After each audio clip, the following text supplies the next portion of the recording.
Well, Kellie Pickler's stellar performances on Dancing with the Stars are definitely big news, but it's not the only story making country headlines this week. I don't know why you don't take me downtown anymore.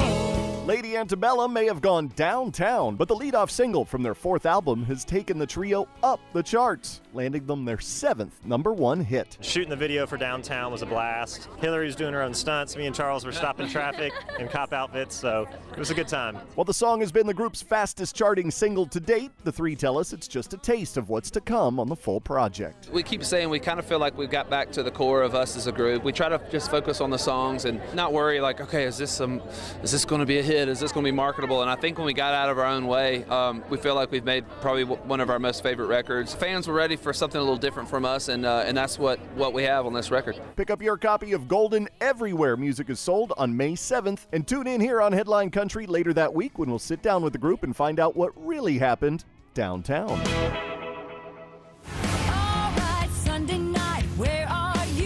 After 6 years of performing the opening to Sunday Night Football, Faith Hill is calling it quits. The singer announced the news on her Facebook page, posting, quote, "Amazing to have been a part of Sunday Night Football, an honor. I've just let everyone there know it's time to let someone else rock the open. Difficult decision, kind of emotional. Love all of you guys at Sunday Night Football. I'll be watching." Moments later, SNF executive producer Fred Gaudelli tweeted his response saying, quote, "Great love and appreciation to Faith Hill for 6 great years of rocking the Sunday Night Football Open. No word on who will replace her." The Redneck Yacht Club. Well, Craig Morgan is trading in his Redneck Yacht Club for a trip to the Arctic Circle. The singer recently traveled to Sweden to participate in a 200-mile dog sled excursion. Hence the beard. That's why I grew the beard. I need some additional insulation. I'm headed to Sweden for a 300-kilometer dog sled race called the Fischl Polar. I'm really excited about it. I'm on the American team representing our country. There's about 8 countries involved, so it's going to be an exciting trip. The expedition will travel from the Norwegian shores of the Arctic Ocean in Norway to the mountaintops of Sweden. Morgan will learn how to drive and care for his own team of dogs and to pitch a tent and survive in the snow in sub-zero temperatures. Average temperature is about 20 to 70 below. So it's going to be cold, but I'm in good shape. I've been working out. I think that's the key, being in great shape, or as good a shape as you can be in, and then just try to stay warm. Got a great fire starting kit just in case. Let's get this thing started. It's my kind of party. The world's best-selling multi-artist album series, Now That's What I Call Music, has its sights set on country. The compilation brand has just announced plans to release a special country version just in time for summer. Now That's What I Call a Country Party will hit stores and digital retailers May 7th and feature 18 major chart hits guaranteed to keep your party going. Red Solo Cup, I fill you up, let's have a party. From Toby Keith's Red Solo Cup to Luke Bryan's Country Girl, Shake It For Me, and Kenny Chesney's Beer in Mexico, the collection highlights popular songs from Joe Nichols, Jared Neiman, Big and Rich, Alan Jackson, Rascal Flatts, Billy Currington, and on and on. Visit HeadlineCountry.net for a complete track listing. And while you're there, tell us which country song is your go-to party anthem and why. A barefoot blue jean night.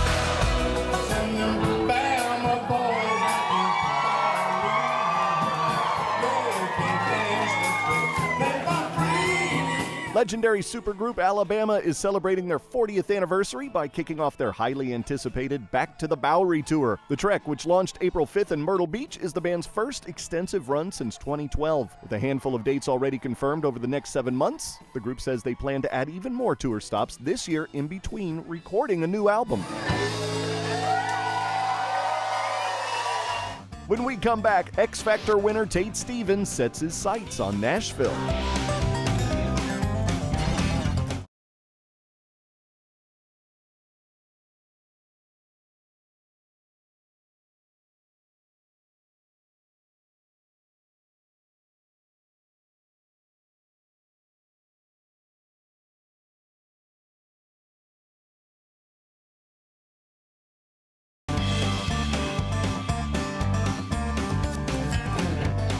Welcome back to Headline Country. I'm Stormy Warren on the set of Dancing with the Stars here in Hollywood. Now, speaking of reality TV competition shows, if you're a fan of X Factor, you probably remember last year's winner, Missouri boy Tate Stevens.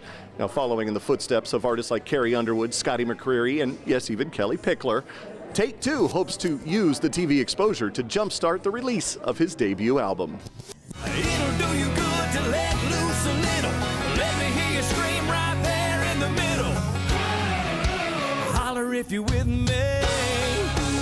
X Factor Season 2 winner Tate Stevens quickly made his way off the stage and stepped straight into the studio. Now, just 5 short months later, his self-titled debut album is being released as the singer finds himself at an old stomping ground to share his whirlwind experience. We're here at the Wild Horse Saloon in Nashville. I played here in the 90s. This place is very cool. It's like it's one of the establishments, you know, and the first time I was here, I did a show with Chris LeDoux, and Chris was amazing. He was an amazing guy. So yeah, come back and see how it hasn't changed at all. But things have changed for the father of 2. Reality show exposure, a major record deal, and instant fame have suddenly altered the game. It's been my dream since I was a little kid. The show has put me in a spot where I can live my dream. I get to wake up every day and do what I love doing. Dig your heels in, pull your hat down. When it starts to spin, you just ride it out. With a bit of previous studio experience under his belt, Tate says he had a pretty good idea of what to expect when it came to record the album. How he felt when he got there, however, was a total shock. When I came to town, you know, I'm standing in RCA Studios, and I'm thinking, oh my God, you know, Chet Atkins, George Jones, all these people recorded in this building. And I'm like, this isn't happening, right? It's all a joke. Ashton's gonna run in and go, you're punked, you know what I mean? Mama, can't you see? She's sweet. This album is fun. I listened to it yesterday, top to bottom. A lot of these songs show my personality, and I'm really anxious to see what people think of it. You can definitely drink a beer to it. You can definitely do that. The power of a love song can make you believe. With 3 co-writes to his credit on the 11-track project, cutting songs he could relate to, like his debut single, Power of a Love Song, was a no-brainer. This song, when I heard it, I said, I gotta cut it. It just kind of captures what love songs are about. We cut it, and the label decided that was our first single. Excited and eager for the future, Tate is the first to admit that while years of dedication to his craft is finally paying off, the real work still lies ahead. Well, hopefully I don't wake up. Short-term goals and things in the short term, I want to get out tour. I want to get out and play and get to the people. Long-term is I want to do it as long as I can, you know, and I want to make great music, whatever it is. You know, that's the goal. Holler if you're with me. Tate Stevens' debut album was released earlier this week. Well, that does it from the set of Dancing with the Stars here in Hollywood. Until next week, keep up with everything going on in country at gactv.com, headlinecountry.net, and of course on Twitter and Facebook as well. And don't forget to vote for Kellie. Take care, everybody.